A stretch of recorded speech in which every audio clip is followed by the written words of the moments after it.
It is the 16th day of May 2024. Welcome to the Uganda Catholic Television.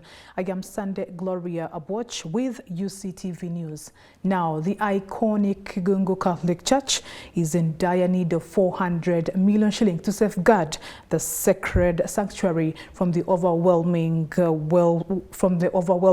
waters. The Kigungu Catholic Church, a beacon of faith and heritage, is at the edge of submersion due to the rising water levels of Lake Victoria that have risen drastically, leaving many places along the lake banks at risk of submersion. It is a race against time to rescue a cherished symbol of Uganda's Catholic legacy before it's lost beneath the swelling waves. Along the shores of Lake Victoria in Entebbe lies the Kigungu landing site, home to the historic Kigungu Catholic Church. However, this revered place of worship, deeply cherished by the Catholic faithful and Christians at large, now faces a daunting threat.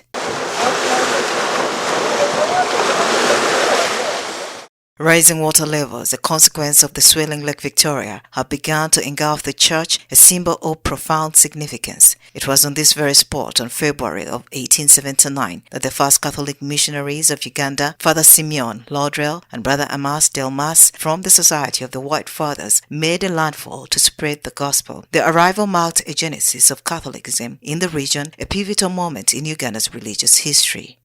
Era eddoboozi lyange ng'omusomesa ndigatta kwa bonna aboogera ekifo kino tobujjajja buno bujjukirwe kubanga bwavaako okukkiriza tulaba ebifo ebirala ebikulaakulanye ebikuziddwa obulungi oba ebiteekeddwa obulungi nga Namugongo Munyonyo naye wano ekigungu ng'ate wali obujjajja obw'okukkiriza kwaffe ne bwerabirwa okutuukayo buti nobanga buli mu kusomoozebwa okw'amaanyi buli mu kusanzibwawo okw'amaanyi buli mu kugezesebwa okw'amaanyi naye nga sofa tetuyambiddwa kulaba ekifo kino kitaasibwa. Gaba balinnya amaato okuva mu bizinga eby'enjawulo ne bajja ne basabira wano olw'omutuukirivu yatuukira wano ekyaki gye ziri naye olw'okuba nti wano ekigungu waliwo ekyenjawulo abakkiriza abava eri ne baliteekamu ssente zaabwe ne bajja ne tuweerereza wamu ate bwe bajja fenaffe ng'abatuuze era kyongero tuyamba nti ebintu ekyemisana bakirya wano amazzi g'okunywa ne bagagula kale kyeyongeranga mu Nakigungu okufunamu ekintu eky'amaanyi ennyo.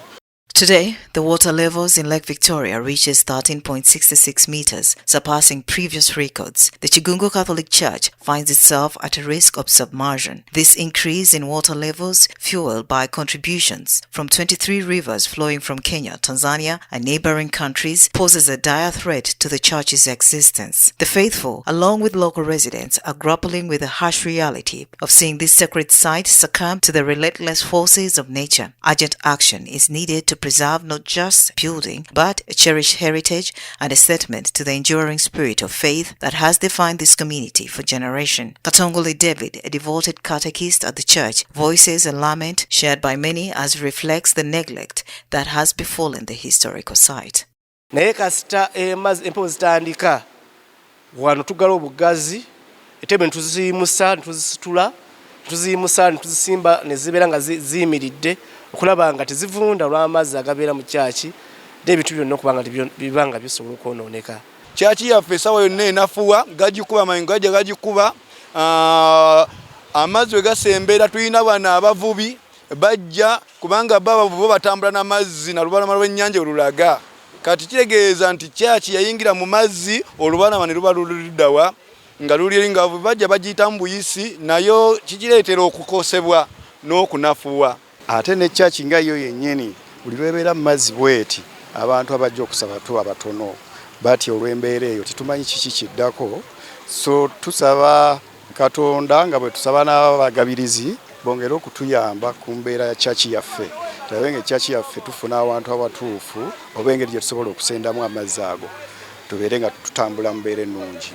Chibugwe Patrick, a devoted resident of Kigungu, shares insights into the significance of Kigungu Catholic Church. He highlights how this sacred place extends its embrace beyond the local community, drawing worshippers from neighboring islands.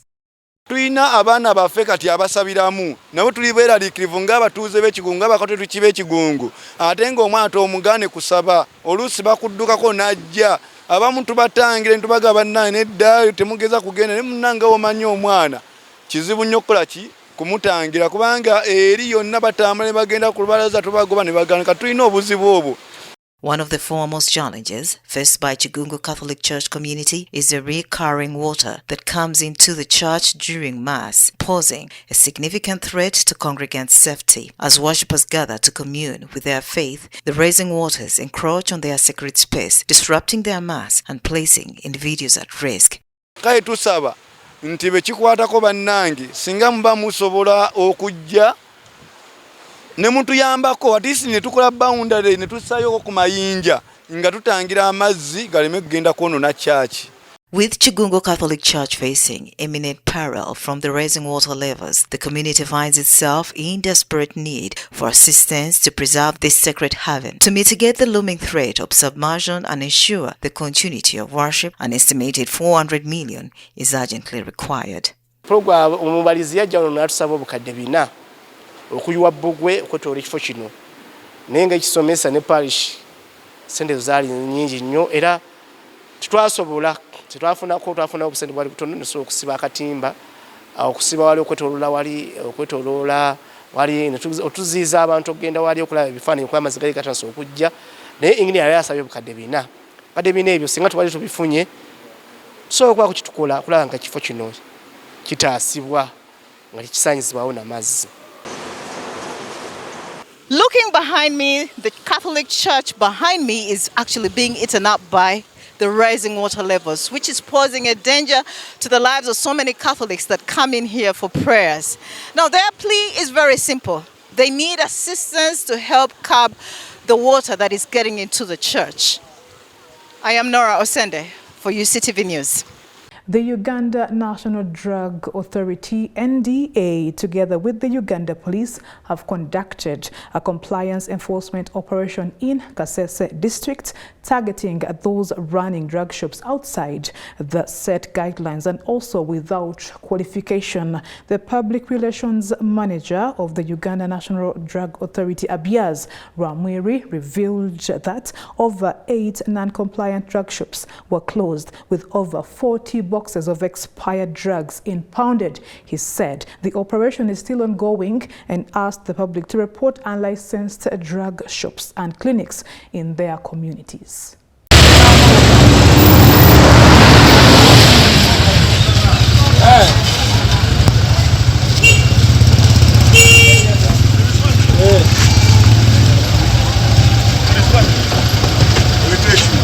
They don't clean them. They are admitting some found admitting patients illegally.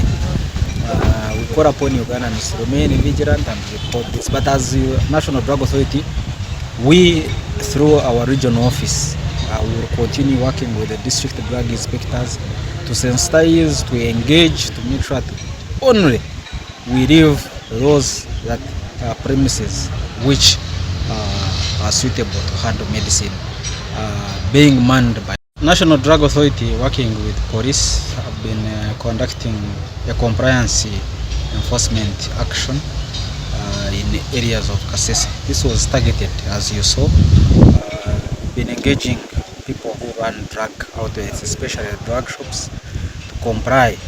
One, to make sure that the people who are running these outlets, they have qualifications, basic knowledge about medicine or drugs, because drugs, they are as good as poison. The difference is how they are handled and how they are dispensed. Around working with the district drug inspector, the ones we targeted today, over 8 of them, they refused to comply after more than a year of engaging. That tells you that they do not have the qualifications, and as you could see, their premises were in very unsuitable condition to handle medicine. Drugs are very sensitive. They need to be in a place that is clean, free of dust, with regulated temperatures. The Mufti of Uganda, Sheikh Shaban Mobaje, has advised the Muslim community in Busia and Uganda at large to embrace the marches of census and the parish development model in order to be able to attain their personal goals and also support the socio-economic growth. Mobaje says that the Muslim community has carried out enough research about the PDM money and it was proved beyond doubt that it is meant for development. So on that ground that he advised them to go and get the money. Is unquestionable. Here in Busia, we have one sector called the money changers. The vast majority of money changers are Muslims. And one of the reasons why they have dominated that sector, that they keep on encouraging their brothers to join. So I loved that spirit. Then secondly, and I thought that we would just conduct them in a class like the Christian fraternity. So it was against that background that we started humbly and established a temporary structure where our Muslim students would pray from. We were lucky that we are guided by Busia Muslim Council, and they gave us an imam, and we started praying.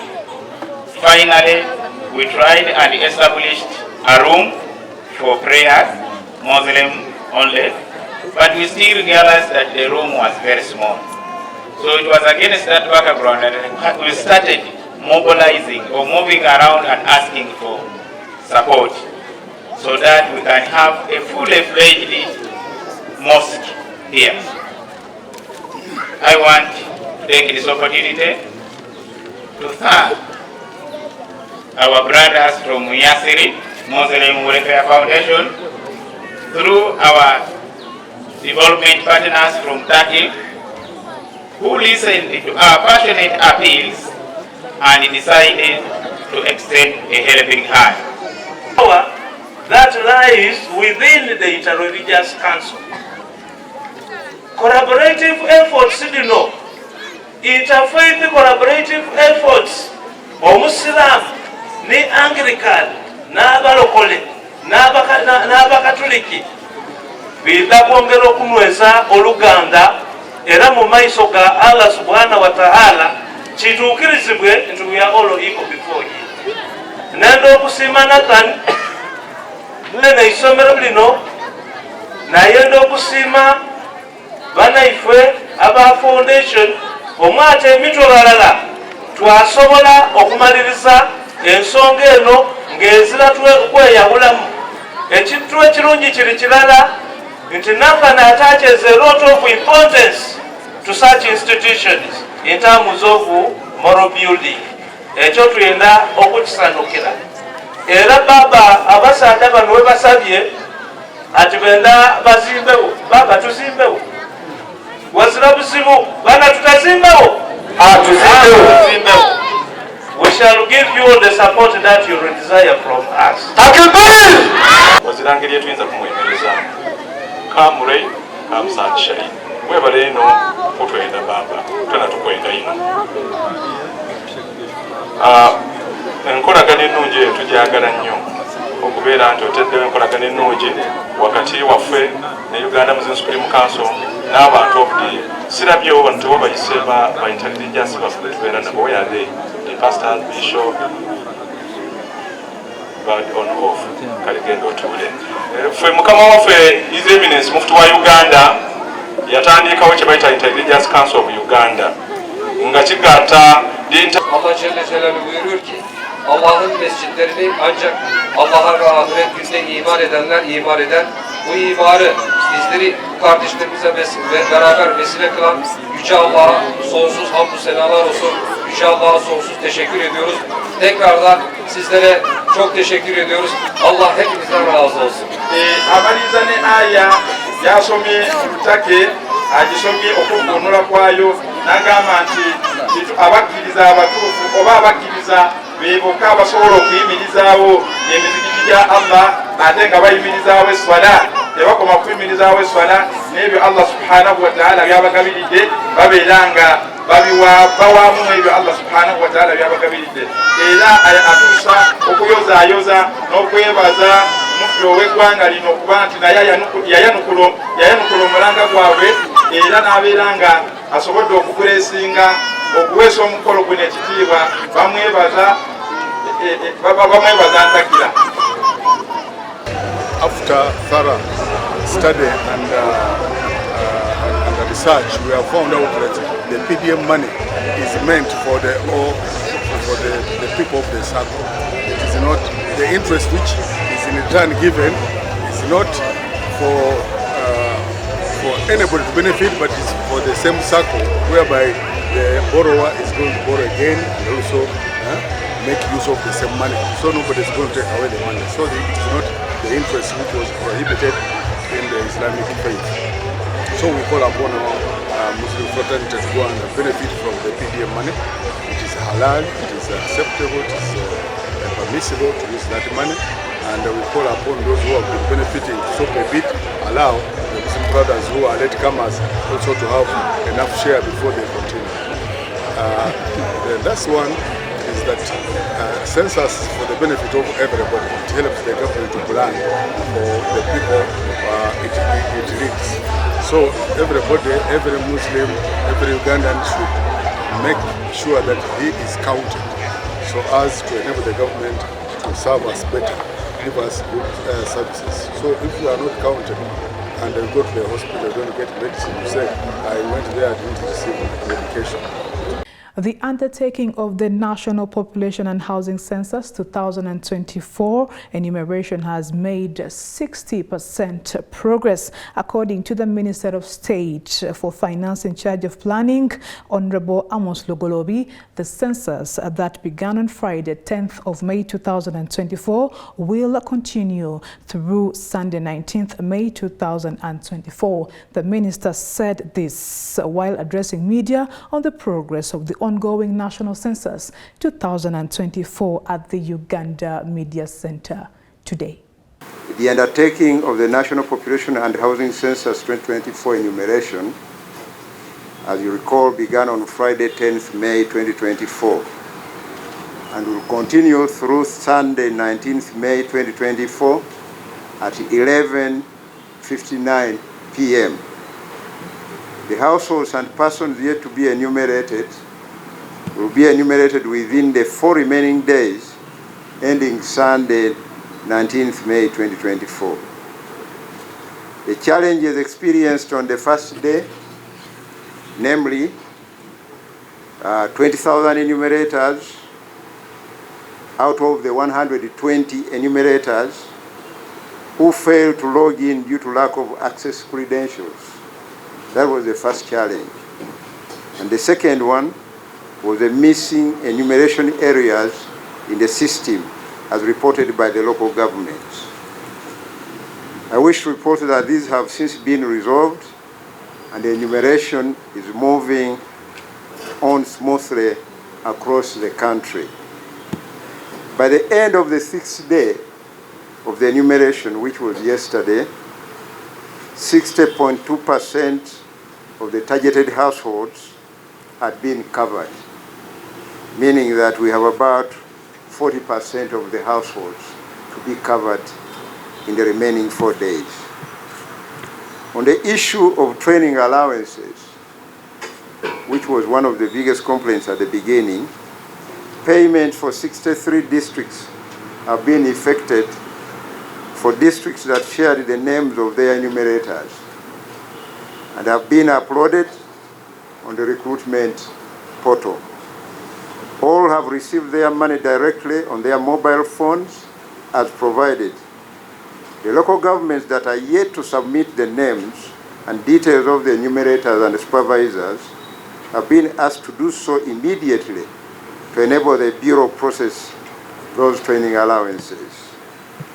Each enumerator will receive 50,000 shillings per day, while a parish supervisor will receive 60,000 shillings per day for 10 days of work, translating to a total of 500,000 shillings for each enumerator and 600,000 shillings for each parish supervisor upon successful completion of the enumeration exercise.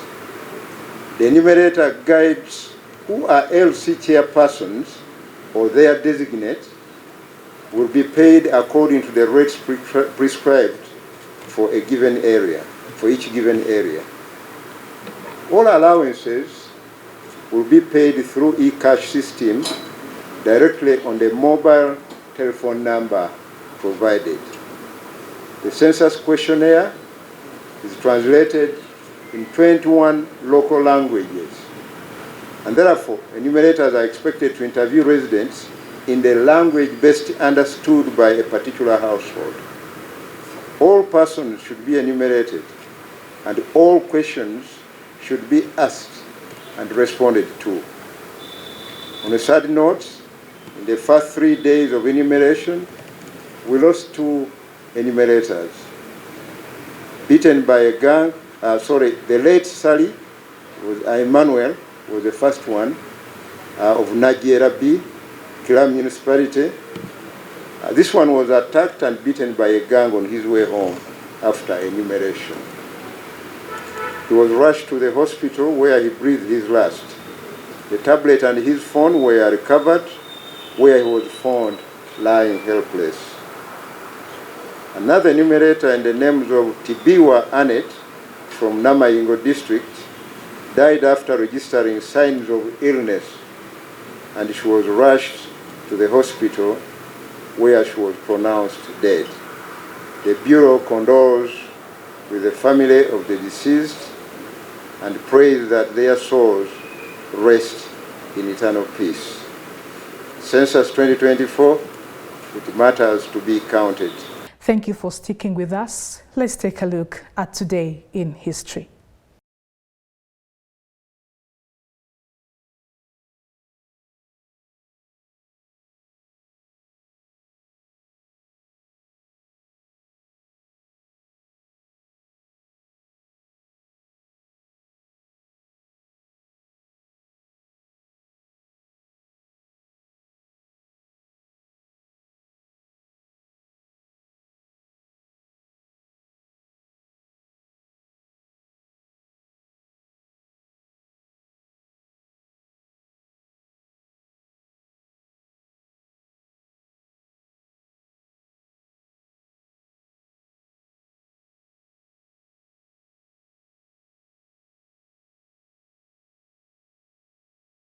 Thank you for watching UCTV News. We are going to take a break and we'll be back with the Rome reports.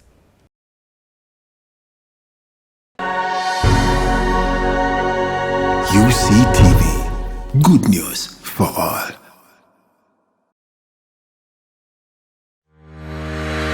Catch incredible stories of resilience, success. You can manage that money with a topping of inspiration. Get interested in people, not interested in yourself. Inspire, achieve, repeat.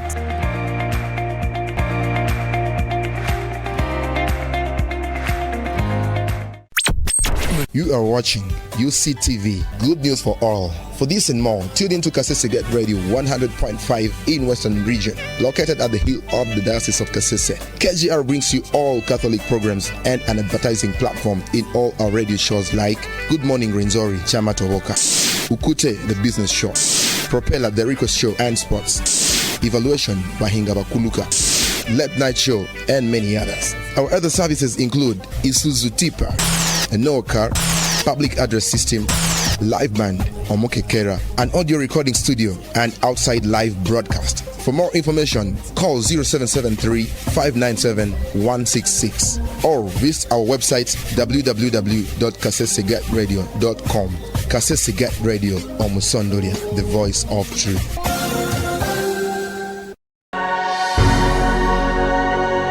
UCTV, good news for all.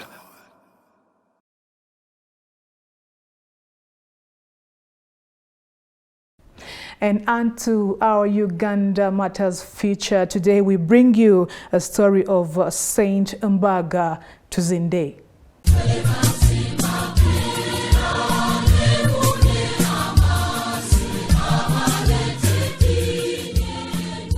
Saint Mbaga Tuzinde. Tuzinde was a Muganda of Nchima clan. His father was Katamiza Mukajanga. The chief executioner of the Langfish clan was his uncle by blood pact.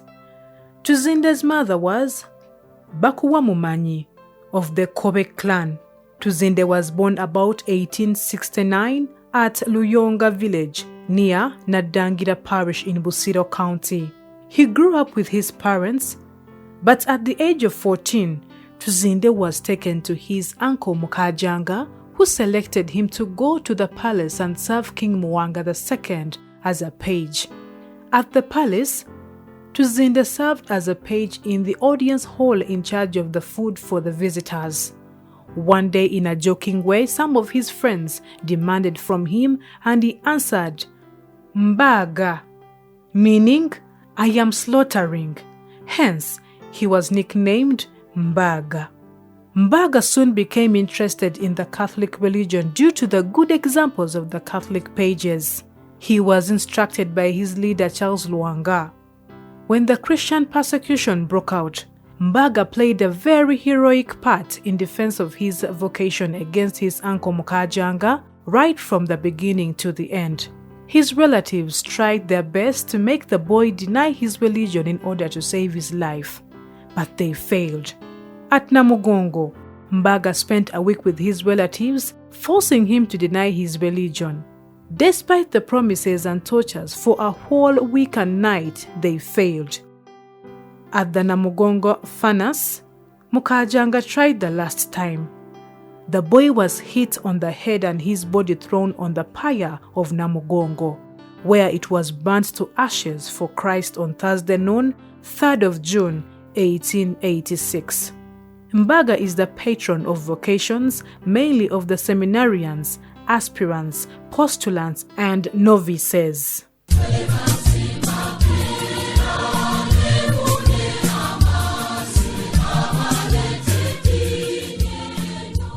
And that's all we had time for you. Thank you so much for being a part of this Thursday edition of UCTV News. I'm Sunday Gloria Abwach, wishing you a very good evening.